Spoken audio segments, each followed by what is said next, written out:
राहुल गांधी या ठिकाणी केवळ राजकीय हेतून आले होते। ही केवळ राजकीय भेट होती। लोकांमध्ये जाती जातींमध्ये विद्वेष तयार करायचा एवढं एकमेव ध्येय त्यांचं आहे। तेच काम गेले अनेक वर्ष आता ते सातत्याने करतायत।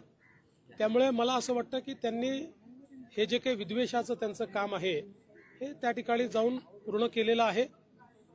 महाराष्ट्राचं सरकार संवेदनशील असल्यामुळेच या ठिकाणी या संपूर्ण प्रकरणाची आम्ही न्यायालयीन चौकशी ही घोषित केलेली आहे। न्यायालयीन चौकशीमध्ये या संदर्भातलं सगळं सत्य आणि तथ्य बाहेर येईल।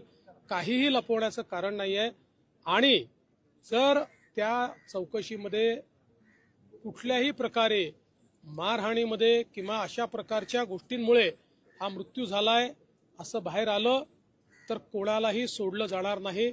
कठोरात कठोर अशा प्रकारची कारवाई ही केली जाईल।